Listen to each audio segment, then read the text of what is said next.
நான் கேட்கிறேன், 45,760 கோடி டாஸ்மாக்ல எத்தனை துறை பட்ஜெட் தெரியுங்களா? 4,500 தான், 4,500 கோடி தான் ஆயுதாளர் டிபார்ட்மெண்டோட பட்ஜெட். சாராய விற்பனை எவ்வளவு தெரியுங்களா? ஆயுதாளர் நலத்துறைக்கு போடப்பட்ட பட்ஜெட்டோட 10 மடங்கு. ஆயுதாளர் நலத்துறைக்கு ஒதுக்கப்படுகிற நிதியிலிருந்து 10 மடங்கு நிதி தான் தமிழ்நாட்டினுடைய டாஸ்மாக் விற்பனையினுடைய மொத்த விற்பனை. அப்ப இதுல இருந்து எடுத்து எத்தனை % நீ கொடுக்க போறீங்க? இந்த நிவாரணத்தை 10 லட்சம் ரூபாய் கொடுத்து என்ன பண்ண போறீங்க? அதனால ஒரு முக்கிய கேள்வி, இந்த நிவாரணத்தை 25 லட்சம் ரூபாயை உயர்த்தணும். இது காரணம் என்னன்னாக்கா, நிறைய பேரு குறிப்பாக ஆளுங்கட்சியை சேர்ந்தவங்க வந்து செத்து போயிட்டான், அவனுக்கே நாங்க கொடுக்கணும் அப்படின்னாக்க, குடிக்க வச்ச ஒருத்தவங்க இல்லைன்னு சொல்ல தடுக்க வேண்டிய கடமை யாருக்கு இருக்கு? பிரிவென்ட் மெக்கானிசம் இருக்குல்ல, ஸ்டேட். அதுக்காக தான் இந்த நிவாரணத்தை கூட கொடுக்கணும்னு சொல்றோம். அதே மாதிரி அவங்களுக்கான நிறைய வயதானவங்க இறந்து போனது 60 வயசு இருக்காங்க, மனைவிமார்கள் இருக்காங்க, அவங்க என்ன பண்றதுன்னு தெரியல. அந்த மாதிரியான வயதான பெண்களுக்கு, வேலை வாய்ப்பு இல்லாம இருக்கக்கூடிய வயதான பெண்களுக்கு பென்ஷன் கொடுக்கிற திட்டத்திலையும் ஒரு 10,000 ரூபாய் பெர் மந்த் கொடுக்குற மாதிரி இருக்கும். குழந்தைகளுக்கு கவுன்சிலிங் ரொம்ப ரொம்ப இம்பார்ட்டன்ட். நிறைய குழந்தைகள் அப்பா அம்மா இல்லாம ரொம்ப அவதிப்படுறாங்க. அவங்களுக்கான கவுன்சிலிங் இன்னும் ஆரம்பிக்கப்படல. இந்த நிதியை கூட உதயநிதி ஸ்டாலின் வச்சுதான் கொடுத்துருக்காங்க. அவரை வரவழைச்சு ஒரு ஸ்கூல்ல வச்சு கொடுத்துருக்காங்க. நான் என்ன கேட்கிறேன், ஏன் இதுக்கு வந்து ஒரு சீனியர் அமைச்சர் இல்லையா?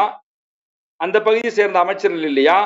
ஸ்போர்ட்ஸ் மினிஸ்டருக்கும் கள்ளச்சாராயத்துக்கான 10 லட்சம் ரூபாய் கொடுத்ததுக்கும் என்ன சம்பந்தம் என்பதை சிவில் சமூகத்துல நம்ம கேள்வி எழுப்ப வைக்கணும். எல்லாத்துக்கும் ஏதாவது கொடுத்துட முடியுமா? டிபார்ட்மெண்ட் வேற வேறையா இருக்குல்ல. இல்ல சமூக நலத்துறை அமைச்சர்கிட்ட கொடுத்து இது கொடுக்க வச்சிருக்கலாம், இல்ல ஆயுதாளர் நலத்துறை அமைச்சர்கிட்ட கொடுத்து கொடுக்க வச்சிருக்கலாம். இதையும் நாங்க விமர்சன பார்வையோட தான் இதை நாங்க பார்க்கிறோம். அதே மாதிரி இந்த குழந்தைகளுக்கு 5,000 ரூபாய் எஜுகேஷன் அசிஸ்டன்ஸ் கொடுக்குறாங்க. இது வந்து 10,000 ரூபாய் உயர்த்தணும்ன்றதையும் சொல்றோம். இது போக அனைத்து ஊராட்சியிலும் பேரூராட்சியிலையும் அவங்களுக்கான ஒரு பயிற்சி கொடுத்து, எங்கெங்க கள்ளச்சாராயம் குறித்த கண்காணித்து கொடுத்து மினிட்ஸ் போடணும். ஒவ்வொரு பஞ்சாயத்துல எங்கெங்க பஞ்சாயத்துல இதெல்லாம் இருக்கான்றத அவங்க வந்து ஒரு மானிட்டரிங் சிஸ்டம் பண்ணுவதற்கான வேலைகளையும் அவங்க செய்யணும். இது போக SC/ST வன்கொடுமை தடுப்பு சட்டத்தின் கீழ் பதிவு செய்து கூடுதலாக 12 லட்சம் கொலை வழக்கில் 3 to 5 SC/ST கேஸ்ல வர்ற அந்த காம்பன்சேஷன் தொகை பட்டியல் சாதி மக்கள் இறந்து போயிருந்தாங்கன்னா அவங்களுக்கும் கொடுக்கணுன்றத முக்கிய பரிந்துரையாக நாங்க முன்வைக்க விரும்புறோம்.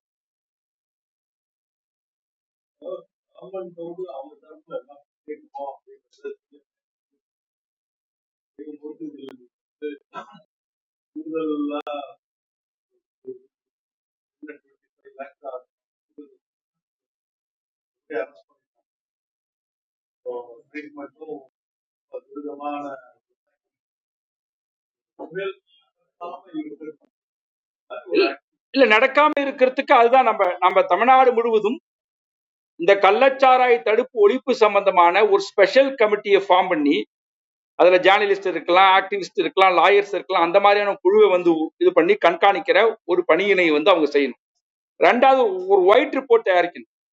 உண்மையாலுமே இது வந்து காவல்துறை, நிர்வாகத்துறை, உள்ளூர் இருக்கக்கூடிய பொலிட்டிஷியனுக்கு இருக்கக்கூடிய கனெக்ஷன் என்ன என்பதை நீங்க கண்டுபிடிக்கணும். இதெல்லாம் வெளியில வரல. நடவடிக்கை என்பது என்ன? அது வித்தவன் மேல FIR போட்டு நடவடிக்கை கிடையாது. ரூட்டை கண்டுபிடிச்சோமா? அதுக்கான காரணமானவர்களை கண்டுபிடிச்சோமா அப்படின்னா அது இதுவரை இல்லை. இப்ப இதுவரை 15 FIR நாங்க கலெக்ட் பண்ணிருக்கோம். மேல இருக்கலாம். நாங்க கலெக்ட் பண்ணி வச்சிருக்கிறது 15 FIR. என் கையில இருக்குது 15 இருக்கு. இன்னும் கூடுதலான சில FIR இருக்கலாம். இதுக்கு பிறகு அங்க வித்தா இங்க வித்தான்னு சொல்லி சில பேரை போட்டிருக்காங்க. இது முழுமையான கணக்கு இல்லைன்றா. சோ டீடைல்டான ஒரு இன்வெஸ்டிகேஷன் ரொம்ப ரொம்ப தேவை. ரொம்ப தேவை. இது நீங்க வந்து ஒரு 1/2 கிலோமீட்டர் தொலைவில் விற்கிறாங்க அப்படின்னா, நீங்க நல்ல இது அவங்க சொல்றாங்க நாங்க ஆக்ஷன் எடுத்துட்டோம் அப்படின்னு சொல்றாங்க.